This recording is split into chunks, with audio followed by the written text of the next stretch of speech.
ಬೆಂಕಿ ಮೇಲೆ ಕೈ ಇಟ್ಟು ಆಣೆ ಮಾಡಿ ಹೇಳು, ನೀನು ಒಡವೆಗಳನ್ನು ಕದ್ದಿಲ್ಲ ಅಂತ. ಅಥವಾ ಕದ್ದಿದ್ರೆ ಏನ್ ಮಾಡಿದೆ ಅಂತ ಹೇಳು. ತಾತ, ಹೊಟ್ಟೆಲ್ ಮಗು ಇಟ್ಕೊಂಡು ಅವಳ ಹತ್ರ ಹೀಗೆಲ್ಲ ಮಾಡಿಸ್ತಿದ್ದೀರಲ್ಲ? ಅದೆಲ್ಲ ಏನೂ ಆಗೋಲ್ಲ. ಸತ್ಯ ಹೇಳೋದಕ್ಕೆ ಯಾರಾದರೆ ಏನು? ಗರ್ಭಿಣಿ ಅಂತನ್ನೋ ವಿಷಯನ ಮುಂದೆ ಇಟ್ಕೊಂಡು ನಮ್ಮ ಒಳ್ಳೆತನನೆಲ್ಲ ದುರುಪಯೋಗ ಪಡಿಸ್ಕೊಳ್ಳೋಕೆ ಹೋಗಬೇಡ. ನೀನು ಎಂಥವಳು ಅಂತ ಗೊತ್ತಿದ್ದು ಕೂಡ ನಿನ್ನನ್ನು ಈ ಮನೆ ಒಳಗೆ ಆಶ್ರಯ ಕೊಟ್ಟಿದ್ದೀವಲ್ಲ, ಅದೇ ದೊಡ್ಡದು. ಹೇಳು, ಸತ್ಯ ಹೇಳು. ಹೇಳು, ಒಡವೆನ ನೀನ ಕದ್ದಿದ್ದ ತಾನೆ? ಈ ಬೆಂಕಿ ಮೇಲೆ ಆಣೆ ಮಾಡಿ ಸುಳ್ಳು ಹೇಳಿದ್ರೆ ಏನು ಬೇಕಾದರೂ ಆಗಬಹುದು. ತಾತ, ಸುಮ್ಮನೆ ಹೆದರಿಸ್ಬೇಡಿ. ನನ್ನ ಪಾಡಿಗೆ ನನ್ನ ಬಿಟ್ಬಿಡಿ. ಆ ಒಡವೆಗೂ ನನಗೂ ಸಂಬಂಧನೇ ಇಲ್ಲ. ಪ್ರಸಾದ,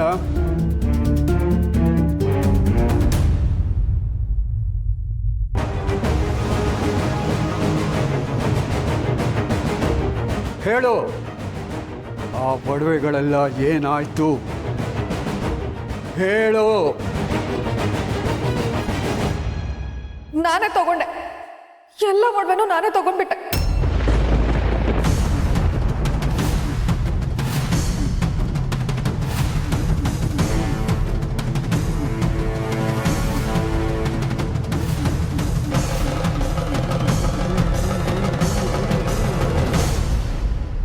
ನಮಗೆ ಬರ್ತಿಲ್ಲ ಅಲ್ವಾ?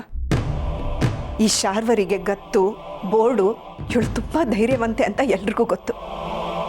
ಆದರೆ ನಾನು ಅನುಭವಿಸೋ ಚಿತ್ರ ಹಿಂಸೆ ಯಾರಿಗೂ ಗೊತ್ತಿಲ್ಲ. ಇದನ್ನ ನಾನು ಯಾರ ಹತ್ರ ಹೇಳ್ಕೊಳ್ಳೋದಕ್ಕೂ ಆಗಲ್ಲ. ನನ್ಗೆ ಅರ್ಥ ಆಗ್ತಾ ಇಲ್ಲ. ಆಗಲ್ಲ, ಯಾರಿಗೂ ಅರ್ಥ ಆಗಲ್ಲ. ಇವರು ಬೆಳಿಗ್ಗೆಯಿಂದ ಇಷ್ಟು ಸೈಲೆಂಟ್ ಆಗಿರ್ತಾರಲ್ಲ, ರಾತ್ರಿ ಆಗ್ತಿದ್ದ ಹಾಗೆ ಏನೇನೋ ಮಾತಾಡ್ತಾರೆ, ನಡುಗ್ತಾರೆ. ನಾನು ಮಲ್ಕೊಂಡಿದ್ರೆ ಕೈ ಚಾಚಿ ನನಗೆ ಕತ್ತೆ ಸಿಗ್ತಾರೆ.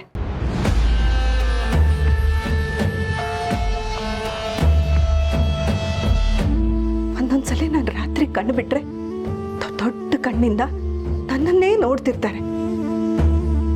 ಕೆಲವೊಂದ್ಸಲ ಕೈಗೆ ಏನ್ ಸಿಗುತ್ತೋ ಅದನ್ನ ತಗೊಂಡು ನನಗೆ ಎಸ್ಯಕ್ ನೋಡ್ತಾರೆ.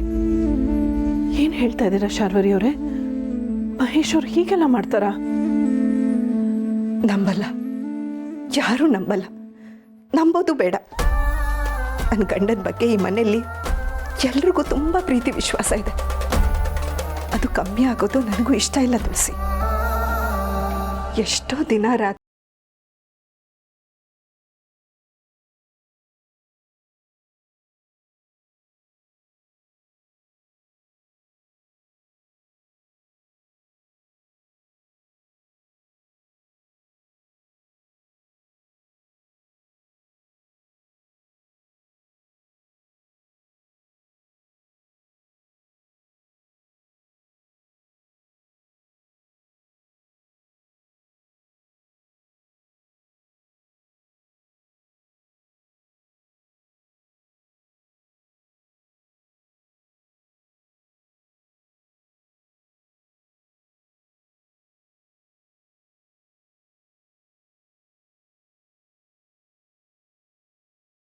ಅಯ್ಯೋ ದೇವ್ರೆ,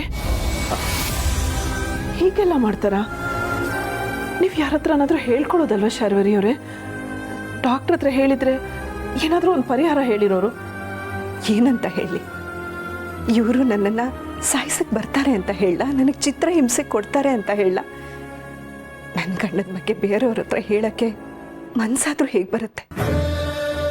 ಅದು ಅಲ್ಲದೆ ಈ ಮನೆಯಲ್ಲಿ ಇವ್ರ ಬಗ್ಗೆ ತುಂಬ ಒಳ್ಳೆ ಅಭಿಪ್ರಾಯ ಇದೆ. ಭಾವನ್ಗಂತೂ ಇವ್ರು ಕಂಡ್ರೆ ಪ್ರಾಣ. ಇವರೆಲ್ಲ ಇಷ್ಟು ಪ್ರೀತಿ ಮಾಡುವಾಗ ಇವ್ರ ಬಗ್ಗೆ ಕೆಟ್ಟದಾಗಿ ನಾನು ಹೇಗೆ ಹೇಳಿ? ನನ್ನ ಗಂಡನ ವಿಷಯದಲ್ಲಿ ನಾನು ಯಾವತ್ತೂ ಕೆಟ್ಟದಾಗಿ ಮಾತಾಡಲ್ಲ ತುಳಸಿ. ಇಷ್ಟೆಲ್ಲ ನೋವಿಟ್ಕೊಂಡು ದಿನ ನಗ್ನಗ್ತಾ ಎಲ್ಲ ನಿಭಾಯಿಸ್ತಾ ಇದ್ದೀರಲ್ಲ, ನಿಮ್ಗೇನು ಹೇಳಲಿ ನಾನು? ನನಗೀಗ ಅರ್ಥ ಆಗ್ತಾ ಇದೆ ನಾವೆಲ್ಲರೂ ಈ ರೂಮ್ಗೆ ಒಬ್ಬರೇ ಬರ್ತೀವಿ ಅಂತಂದರೆ ನೀವು ಯಾಕೆ ಭಯ ಪಡ್ತೀರಾ ಅಂತ. ಇವ್ರು ನಮ್ಗಳ ಜೊತೆನೂ ಹೀಗೆ ಮಾಡಿದ್ರೆ ಅಂತ ಅಲ್ವಾ? ಸದ್ಯ ಅರ್ಥ ಆಯ್ತಲ್ವಾ? ಇನ್ಮೇಲೆ ನೀವು ಚಿಂತೆ ಮಾಡಬೇಡಿ. ಮಹೇಶ್ ಅವ್ರಿಗೇನೋ ಸಮಸ್ಯೆ ಆಗಿದೆ ಅನಿಸುತ್ತೆ, ಅದಕ್ಕೆ ಹೀಗೆಲ್ಲ ಮಾಡ್ತಾ ಇದ್ದಾರೆ. ನಾನು ಇದಕ್ಕೊಂದು ವ್ಯವಸ್ಥೆ ಮಾಡ್ತೀನಿ, ಧೈರ್ಯವಾಗಿರಿ.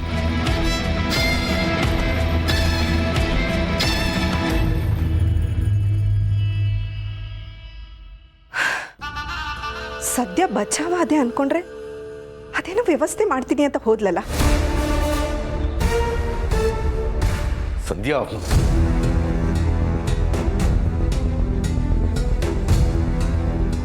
ಹೀಗೆ ಯಾಕಾದೆ ನೀನು? ನಮ್ಮನೇಲಿ ಹುಟ್ಟಿ ಹೀಗೆ ಯಾಕಾದೆ? ಮತ್ತೊಬ್ಬರು ಒಡವೆಗಳನ್ನು ಕದಿಯುವಾಗ ಒಂದು ಕ್ಷಣ ಆದರೂ ನಿನಗೆ ಪಾಪ ಪ್ರಜ್ಞೆ ಕಾಡಲಿಲ್ವಾ? ಸೋಗಲಾಡಿ ಮದುವೆ ಟೈಮಲ್ಲಿ ಅವರ ಅಪ್ಪ ಮಾಡಿಸ್ಕೊಟ್ಟಂಥ ಒಡವೆಗಳು ಅವು. ಹೀಗೆ ಮಾಡೋದು ನಾಚಿಕೆ ಆಗೋಲ್ವಾ ನಿನಗೆ? ಸಂಧ್ಯಾ, ಅವತ್ತು ನೀನು ಬೀರು ಹತ್ರ ನಿಂತಿದ್ದಾಗ ಸಮರ್ಥು ನೀನೇನೋ ಕದ್ದಿದ್ಯಾ ಅಂದ. ಆದರೆ ನಾನು ನಿನ್ನ ಪರವಾಗಿ ಮಾತಾಡಿದೆ. ಯಾಕೆಂದರೆ ನೀನು ಇಷ್ಟರ ಮಟ್ಟಿಗೆ ಇಳಿತೀಯ ಅಂತ ನಾನು ಯೋಚನೆನೂ ಮಾಡಿರಲಿಲ್ಲ. ಎಂಥ ಜನ್ಮನೇ ನಿಂದು! ನೀನು ಅಷ್ಟೆಲ್ಲ ಮಾಡಿದ್ರು ನೀನು ಪ್ರೆಗ್ನೆಂಟ್ ಅಂತ ಗೊತ್ತಾಗಿದ್ದ ತಕ್ಷಣ ನಮ್ಮ ಮನೆ ಕರ್ಕೊಂಬಂದ್ವಿ. ನಮ್ಮ ಕೈಲಿ ಆಗದೆ ಇದ್ರು ನಿಂಗೆ ಏನು ಕೊರತೆ ಆಗಬಾರ್ದು ಅಂತ ಚೆನ್ನಾಗಿ ನೋಡ್ಕೊಂಡ್ವಿ. ಆದರೂ ನಮ್ಮ ಒಡವೆನೇ ಕದ್ಯಲ್ಲೇ. ನಿನ್ನ ಮುಖ ನೋಡೋಕ್ಕೂ ಅಸಹ್ಯ ಆಗ್ತಾ ಇದೆ. ಏಯ್, ಆ ಒಡವೆಗಳನ್ನು ಏನು ಮಾಡಿದೆ ಅಂತ ಹೇಳು. ಅವುಗಳನ್ನೆಲ್ಲ ಈಗಿಂದೀಗಲೇ ತಗೊಂಡು ಬಾ. ಅದು ಹೇಗಾಗುತ್ತೆ ತಾತ? ನನ್ನ ಒಡವೆನೆಲ್ಲ ಗಿರ್ವಿ ಇಟ್ಬಿಟ್ಟಿದ್ದೀನಿ.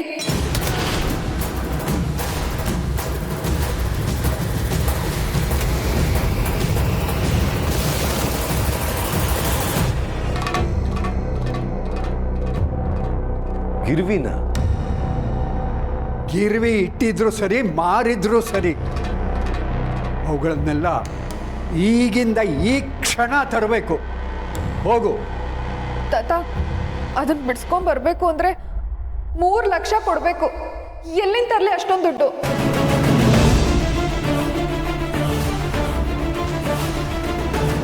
ಅಂದ್ರೆ ಒಡವೆನೆಲ್ಲ 3 ಲಕ್ಷಕ್ಕೆ ಗಿರ್ವಿ ಇಟ್ಟಿದ್ಯಾ? ಹೌದು. ಏನು ಲಕ್ಷಕ್ಕೆ ಬೆಲೆಯೇ ಇಲ್ವಾ? ಏನು ಮಾಡಿದೆ ಅಷ್ಟೊಂದು ದುಡ್ಡು? ಅದನ್ನ ಮಾತ್ರ ಕೇಳಬೇಡಿ ತಾತ. ಏಯ್, ಹೇಳ್ತೀಯೋ ಇಲ್ಲ ಕೈ ಕಾಲು ಮುರಿಲೋ? ಪ್ಲೀಸ್ ತಾತ, ನಿನ್ನ ಕಾಲಿಗೆ ಬೇಕಾದ್ರೂ ಬೀಳ್ತೀನಿ. ಆ ದುಡ್ಡನ್ನ ಏನು ಮಾಡ್ದೆ ಅಂತ ಮಾತ್ರ ಕೇಳಬೇಡ. ತಾತ, ಇವಳು ಹೀಗೆ ಹೇಳಿದ್ರೆ ಬಾಯ್ ಬಿಡಲ್ಲ, ಬೇರೆ ದಾರಿನ ನೋಡಬೇಕು. ಇನ್ನೇನು ದಾರಿ? ಪೊಲೀಸರಿಗೆ ಫೋನ್ ಮಾಡು, ಒದ್ದು ಎಳ್ಕೊಂಡು ಹೋಗ್ಲಿ. ಹೌದು ತಾತ, ಹಾಗೆ ಮಾಡ್ತೀನಿ. ಅಣ್ಣ ಪ್ಲೀಸ್ ಹಾಗೆಲ್ಲ ಮಾಡಬೇಡ. ಏನೋ ಮಂಟಿನೋ ಕೆಲಸ ಮಾಡಿಬಿಟ್ಟೆ. ನಾನು ನಿನ್ನ ತಂದೆ ಕಣೋ, ಪ್ಲೀಸ್.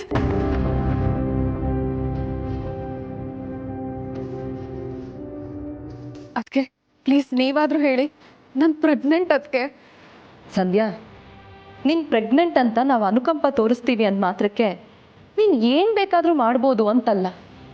ಈ ವಿಷಯದಲ್ಲಿ ನಾನು ನಿನ್ನ ಪರವಾಗಿ ನಿಂತರೆ ಅನ್ಯಾಯಕ್ಕೆ ಬೆಂಬಲ ಕೊಡ್ತಾ ಇದ್ದೀನಿ ಅಂತ ಅರ್ಥ. ಸಮರ್ಥು ತಾತ ಏನೇ ನಿರ್ಧಾರ ತಗೊಂಡ್ರು ಅದಕ್ಕೆ ನನ್ನ ಬೆಂಬಲ ಇದೆ.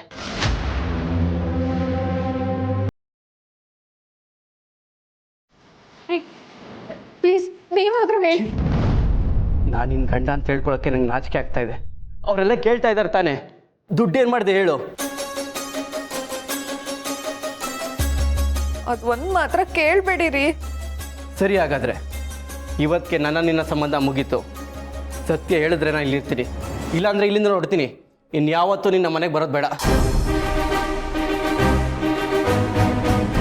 ರೀ, ದಯವಿಟ್ಟು ನನ್ನ ಮಾತು ಕೇಳಿ, ನಿಂತ್ಕೊಳ್ಳಿ. ಸತ್ಯ ಹೇಳ್ತೀನಿ.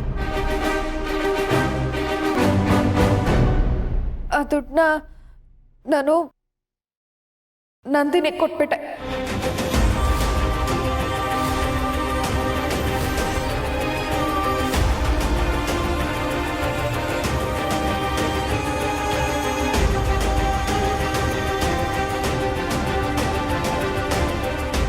ನನಗೆ ಸೈಟ್ ಕೊಡಿಸ್ತೀನಿ ಅಂದಿದ್ದಾಳೆ. ಇನ್ನೊಂದು ವಾರದಲ್ಲಿ ನಂಗೆ ಸೈಟ್ ಸಿಗುತ್ತೆ, ಆಮೇಲೆ ಒಡವೆ ಬಿಡಿಸ್ಕೊಡ್ತೀನಿ.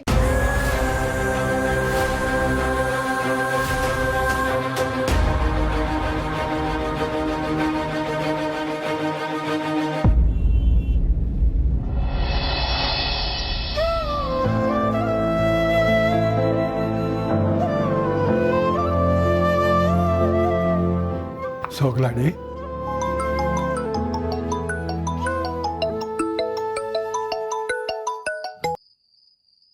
ಹಲೋ ಮಾವ, ಹೇಗಿದ್ದೀರಾ ಎಲ್ಲ? ನಾವೆಲ್ಲ ಆರಾಮಾಗಿದ್ದೀವಮ್ಮ. ನೀವು? ನಾವು ಎಲ್ಲ ಆರಾಮು. ಪಾಪು, ಅವನ ಕೆಲಸ ಏನಾಯ್ತು? ಅದು ನಾಳೆ ಕನ್ಫರ್ಮ್ ಆಗತ್ತಮ್ಮ. ಪುಟ್ಟ, ಹೌದಾ? ಸದ್ಯ ಅವನಿಗೊಂದು ಒಳ್ಳೆ ಕೆಲಸ ಸಿಕ್ಕಿದ್ರೆ ಸಾಕು. ಅಭಿ ಮದುವೆ ವಿಷಯ ಏನಾಯ್ತಮ್ಮ? ಎಲ್ಲ ನಾವು ಅನ್ಕೊಂಡ ಹಾಗೆ ಆಯ್ತು ಪುಟ್ಟ. ಜನಾರ್ದನ್ ಅವರು ಒಪ್ಕೊಂಡ್ರು. ಶೂನ್ಯ ಮಾಸ ಮುಗಿದ್ಮೇಲೆ ಮದುವೆ. ಇಲ್ಲಿ ಮದುವೆ ತಯಾರಿ ಶುರು ಆಗಿದೆ. ಎಲ್ಲ ನಾವು ಅನ್ಕೊಂಡ ಹಾಗಾದ್ರೆ ಸಾಕು. ಓ, ಕೊನೆಗೂ ನೀನು ಅನ್ಕೊಂಡ ಹಾಗೆ ಆಗ್ತಾ ಇದೆಯಾ? ಎಲ್ಲ ನಿಮ್ಮಿಂದ ಮಾವ. ಅವತ್ತು ನೀವು ಜನಾರ್ದನ್ ಅವ್ರ ಮನೆಗೆ ಹೋಗಿ ಬಂದಿರಲಿಲ್ಲ ಅಂದರೆ ಇದು ಯಾವುದೂ ಆಗ್ತಾ ಇರಲಿಲ್ಲ. ಅವ್ರಿಗೆ ಕಂಕಣ ಬಲ ಕೂಡು ಬಂದಿದೆ ಅಂತ ಕಾಣುತ್ತೆ. ಹಾಗೆ ಕೂಡು ಬಂದ ಮೇಲೆ ಯಾರೂ ಏನೂ ಮಾಡೋಕ್ಕಾಗಲ್ಲ. ಅಮ್ಮ ಅಲ್ಲಿಗೆ ಹೋದ್ಮೇಲೆ ಅಲ್ಲಿ ಎಷ್ಟೊಂದೆಲ್ಲ ಬದಲಾವಣೆ ಆಗ್ತಿದೆ ಅಲ್ವಾ ತಾತ? ಹೌದು ಸೋಗ್ಲಾಡಿ, ಮಲ್ಲಿಗೆ ಎಲ್ಲೇ ಹೋದರೂ ಕಪ್ಪನ್ನೇ ಅಲ್ವಾ ಬೀರೋದದು. ಪುಟ್ಟ, ನನಗೆ ಯಾಕೋ ನಿನ್ನ ಧ್ವನಿ ಬೇರೆ ಥರ ಅನ್ನಿಸ್ತಾ ಇದೆ. ಹುಷಾರಾಗಿದೆಯಾ ತಾನೇ? ಅಮ್ಮ, ಅದು ಈರುಳ್ಳಿ ಹೆಚ್ಚುತ್ತಾ ಇದ್ದೆ, ಕಣ್ಣಲ್ಲಿ ನೀರು ತುಂಬಿಕೊಂಡಿತ್ತು, ಅದಕ್ಕೆ ವಾಯ್ಸ್ ಒಂಥರ ಕೇಳಿಸಿರ್ಬೇಕು. ಹೌದಾ? ಅದು ಸರಿ, ಸಂಧ್ಯಾ ಏನು ಮಾಡ್ತಾ ಇದ್ದಾಳೆ? ಅವಳು ಏನು ಎಮ್ಮೆ ಚರ್ಮ ಅಯ್ಯೋ, ಅವಳು ವಿಷಯ ಬಿಡಮ್ಮ. ಈಗ ನೀನೇ ಮುಂದುವರೆದು ಆ ಉತ್ತರ ಕುಮಾರನ್ನ ಮದುವೆ ಮಾಡಿಸ್ತಿದ್ದೀನಿ ಅಂತ ಗೊತ್ತಾದ ಮೇಲೆ ಆ ಉತ್ತರ ಕುಮಾರ ನಿನ್ನ ಹತ್ರ ಚೆನ್ನಾಗಿ ಮಾತಾಡ್ತಾನ ಅಥವಾ ಮೊದಲಿನ ಹಾಗೆ ಇದ್ದಾನ? ಇಲ್ಲ ಮಾವ, ಬದಲಾಗ್ತಾ ಇದ್ದಾನೆ. ಇವತ್ತು ಅವನಾಗೆ ನನಗೆ ಥ್ಯಾಂಕ್ಸ್ ಹೇಳಿಬಿಟ್ಟ. ಏನೋ ತುಳಸಿ, ಆ ಮನೆಯಲ್ಲಿ ನಿನ್ನನ್ನು ಎಲ್ಲರೂ ಒಪ್ಕೊಂಡ್ರೆ ನನಗೆ ಅದೇ ನೆಮ್ಮದಿ. ನಿಮ್ಮ ಆಶೀರ್ವಾದ ಇರೋದಕ್ಕೆ ಅದು ಸಾಧ್ಯ ಆಗತ್ತೆ ಬಿಡಿ. ಸರಿಮ್ಮ, ಒಳ್ಳೇದು.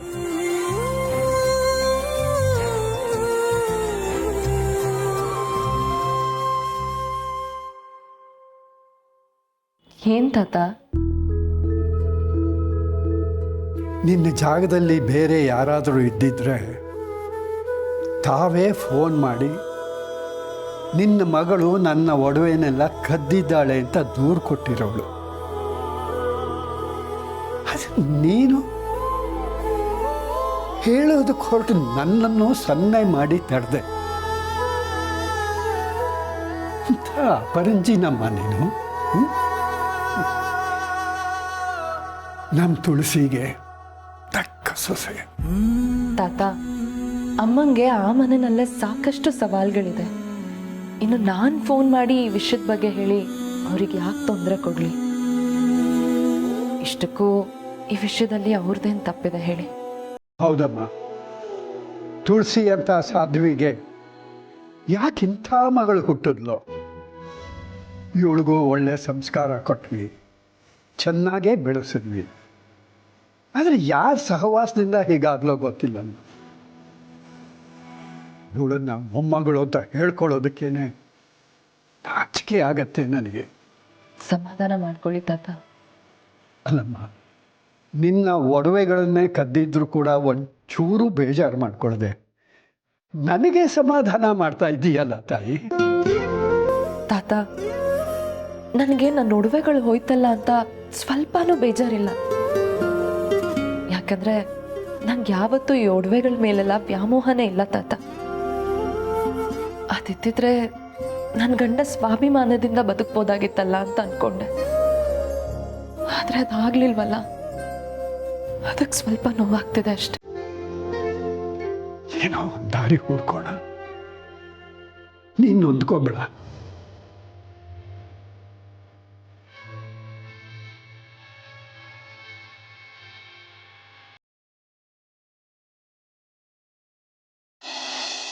ನೀವು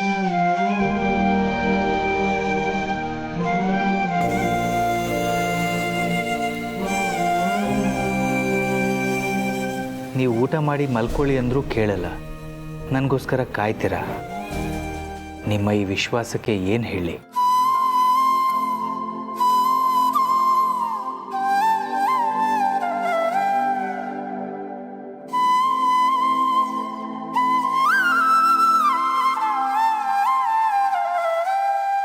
ತುಳಸಿಯವರೇ,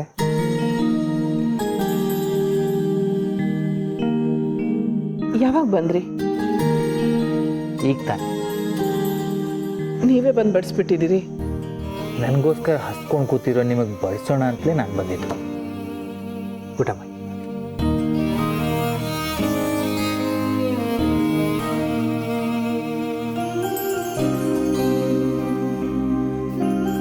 ನೀವು ಯಾಕೆ ಯಾವಾಗಲೂ ತಡವಾಗಿ ಬರ್ತೀರಾ? ಮೊದಲೆಲ್ಲ ಎಲ್ಲರ ಜೊತೆ ಕೂತು ಊಟ ಮಾಡೋದಕ್ಕೆ ಪಾಪ ಪ್ರಜ್ಞೆ ಕಾಡೋದು, ಯಾರೂ ಸರಿಯಾಗಿ ಮಾತಾಡ್ಸಲ್ಲ ಅಂತ ನೋವಾಗೋದು. ಅದಕ್ಕೆ ಎಲ್ರದ್ದು ಊಟ ಆದಮೇಲೆ ಮನೆಗೆ ಬರ್ತಾಯಿದ್ದೆ. ಹೀಗೆ ಕೆಫೆಯಿಂದ ಲೇಟಾಗಿ ಬರೋದು ಅಭ್ಯಾಸ ಆಯಿತು. ಈಗ ಮನೇಲಿ ನನಗೋಸ್ಕರ ಕಾಯೋರಿದ್ದಾರೆ, ಆದರೆ ಕೆಫೆ ಜವಾಬ್ದಾರಿ ನನ್ನ ಬೇಗ ಬರೋಕ್ಕೆ ಬಿಡ್ತಾ ಇಲ್ಲ. ಜವಾಬ್ದಾರಿ ನಿಭಾಯಿಸೋದು ಮುಖ್ಯನೇ, ಆದರೆ ಆರೋಗ್ಯನೂ ಮುಖ್ಯ. ದಿನ ಸರಿಯಾದ ಸಮಯಕ್ಕೆ ಊಟ ಮಾಡಬೇಕು. ಅಪ್ಪಣೆ ಮೇಡಮ್.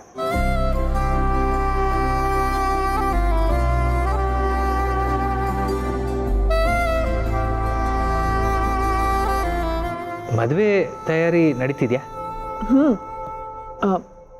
ಆದರೆ ಅದಕ್ಕೂ ಮೊದಲು ನಾನು ನಿಮ್ಮ ಹತ್ರ ಒಂದು ಮುಖ್ಯವಾದ ವಿಷಯ ಹೇಳಬೇಕು.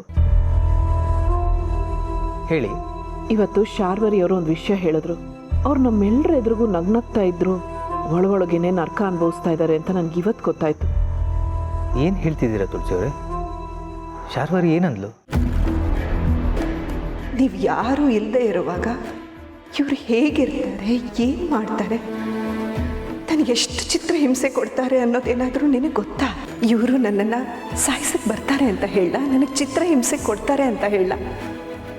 ನನ್ನ ಗಂಡನ ಬಗ್ಗೆ ಬೇರೆಯವ್ರ ಹತ್ರ ಹೇಳೋಕ್ಕೆ ಮನಸ್ಸಾದರೂ ಹೇಗೆ ಬರುತ್ತೆ? ಅದನ್ನೆಲ್ಲ ಸಹಿಸ್ಕೊಂಡು ನಾನು ಬದುಕಿರೋದೇ ಹೆಚ್ಚು.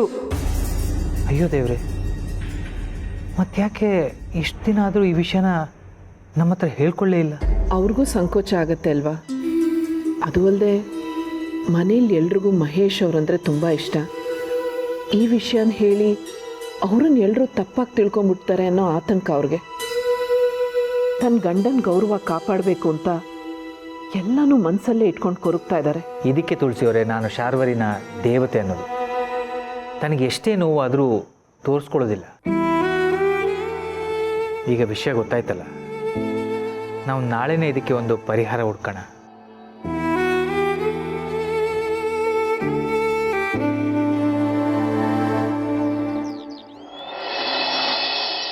ಸಾರಿ ಅದಕ್ಕೆ, ನನಗೆ ಗೊತ್ತು ನಿಮಗೆ ಬೇಜಾರಾಗಿದೆ ಅಂತ. ಎಷ್ಟಂದ್ರೂ ಅದು ನಿಮ್ಮ ಒಡವೆ. ಕದಿಬೇಕಾದ್ರೆ ಯೋಚನೆ ಬರಲಿಲ್ವಾ? ಸಂಧ್ಯಾ, ನೀನು ಕದ್ದಿದ್ದು ಬರೀ ನನ್ನ ಒಡವೆಗಳನ್ನ ಮಾತ್ರ ಅಲ್ಲ, ನನ್ನ ಗಂಡ ಅಂದರೆ ನಿಮ್ಮ ಅಣ್ಣನ ಭವಿಷ್ಯನೇ ಕದ್ದಿದ್ಯಾ. ಅವನು ಕೆಲಸ ಇಲ್ವಲ್ಲ ಅಂತ ತುಂಬ ಡಿಪ್ರೆಸ್ ಆಗಿದ್ದ. ಆದರೆ ಇದರಿಂದ ಬರೋ ದುಡ್ಡಲ್ಲಿ ಏನಾದರೂ ಮಾಡ್ಬೋದು ಅನ್ನೋ ಹೋಪ್ಸಲ್ಲಿ ಖುಷಿಯಾಗಿದ್ದ. ಆದರೆ ನೀನು ಎಲ್ಲನೂ ಮಣ್ಪಾಲ್ ಮಾಡಿಬಿಟ್ಟೆ. ಹೊರಗಿನ ಕಳ್ರೆ ಎಷ್ಟೋ ವಾಸಿ ನಿನಗಿಂತ. ಹೇಳಬೇಕು ಅಂತಂದ್ರೆ ಕೆಟ್ಟ ಪದಗಳು ಬರುತ್ತೆ, ಆದರೆ ಏನು ಮಾಡೋದು? ಸಂಸ್ಕಾರ ಅನ್ನೋದು ಇದೆಯಲ್ಲ, ಅದರಿಂದ ತಡ್ಕೊಂಡು ಕೂತಿದ್ದೀನಿ. ಅಲ್ಲ, ಹೋಗಿ ಆ ಶೂರ್ಪನಕಿನ ನಂಬಿ ದುಡ್ಡು ಕೊಟ್ಟಿದ್ದೀಯಲ್ಲ, ನೀನು ಯಾವುದ್ರಲ್ಲಿ ಕೊಡಿದ್ರು ಸಾಲದು. ತಾತ, ಅವಳು ಇವಾಗ ತುಂಬ ಬದಲಾಗಿದ್ದಾಳೆ ತಾತ. ಮೇಘದ ಬೆತ್ತು. ಅವಳು ಬದಲಾಗೋದು, ನಾಯಿ ಬಾಲ ಬದಲಾಗೋದು ಎರಡೂ ಒಂದೇ. ನೀನು ಬದಲಾಗೋದಿಲ್ಲ ಅನ್ನೋದು ಎಷ್ಟು ಸತ್ಯವೋ, ಅವಳು ಬದಲಾಗೋದಿಲ್ಲ ಅನ್ನೋದು ಅಷ್ಟೇ ಸತ್ಯ. ಹಾಗೆಲ್ಲ ಹೇಳ್ಬೇಡ ತಾತ. ಅವಳಿಗೆ ನನಗೆ ಮೋಸ ಮಾಡಿದ್ದೀನಿ ಅಂತ ಪಶ್ಚಾತ್ತಾಪ ಆಗಿದೆ. ಅದಕ್ಕೆ ನನಗೆ ಸಹಾಯ ಮಾಡಬೇಕು ಅಂತ ಮನಸ್ಸು ಮಾಡಿದ್ದಾಳೆ. ಪಶ್ಚಾತ್ತಾಪ ಅದು ಅವಳಿಗೆ.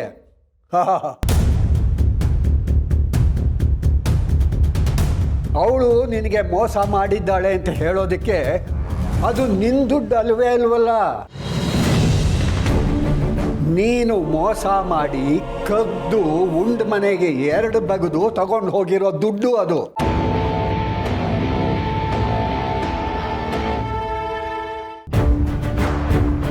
ಆದರೂ ತಾತ ನನಗೆ ಸೀರಿಯಸ್ಲಿ ನಂಬಕ್ಕಾಗ್ತಾ ಇಲ್ಲ.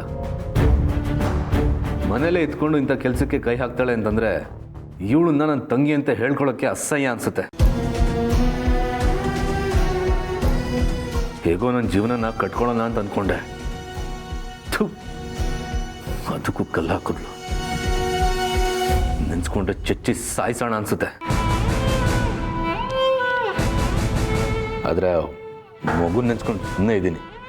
ಅಣ್ಣ, ಇಂಥ ಮಾತೆಲ್ಲ ಹೇಳ್ಬೇಡ ಅಣ್ಣ. ಮಾತಾಡ್ಬೇಡ ನೀನು. ಕೆಲಸ ಇಲ್ಲದೆ ಒದ್ದಾಡ್ತಾ ಇದ್ದೀನಿ. ನನ್ನ ಪರಿಸ್ಥಿತಿ ನೆನ್ಸ್ಕೊಂಡ್ರೆ ಎಲ್ಲರೂ ಹೋಗಿ ಸಾಯೋದ ಅನಿಸ್ತಾ ಇದೆ. ಸಮರ್ಥ್, ಯಾಕೋ ಹೀಗೆಲ್ಲ ಮಾತಾಡ್ತೀಯಾ? ಇನ್ನೇನು ಮಾಡಲಿ ಬಾಸು, ನನಗಂತೂ ದಿಕ್ಕೆ ತೋಚ್ತಾ ಇಲ್ಲ.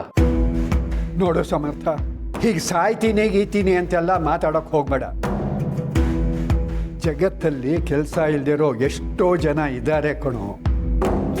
ಏನಾದರೂ ಒಂದು ದಾರಿ ಹುಡ್ಕೋಣ ಬಿಡು. ಸಾಯೋದೇ ಎಲ್ಲ ಸಮಸ್ಯೆಗಳಿಗೂ ಪರಿಹಾರ ಅಲ್ಲ.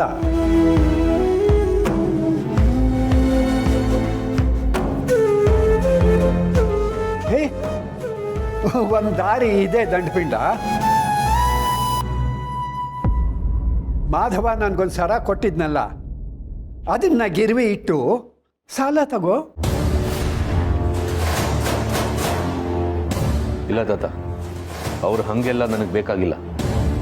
ಸುಮ್ಮನೆ ಸ್ಕೋಪ್ ತಗೋಬೇಡ. ಮುಳುಗೋರ್ಗೆ ಹುಲ್ಕಡ್ಡಿನೂ ಆಸರೆ ಅಂತಾರಲ್ವಾ. ಇಲ್ಲ ತಾತ, ನನಗವ್ರು ಯಾರು ವಸ್ತುನೂ ಬೇಕಾಗಿಲ್ಲ. ನೋಡೋ, ಅದು ನನಗೆ ಕೊಟ್ಟಂಥ ಸರ ಅಂದರೆ ನನ್ನ ವಸ್ತು ಆಯಿತು. ನೀನು ಗಿರ್ವಿ ಇಡಲ್ಲ ಅಂದರೆ ಬಿಡು, ನಾನೇ ಗಿರ್ವಿ ಇಟ್ಟು ಸಾಲ ತಗೊಂಡು ಬಂದು ನಿನಗೆ ಕೊಡ್ತೀನಿ. ಆಗ್ಬೋದಲ್ಲ? ತರ್ತೀನಿ. ತಾತ, ನಾನು ಅದನ್ನು ಸೇರಿಸಿ ಗಿರ್ವಿಟ್ಟಿದ್ದೀನಿ ತಾತ.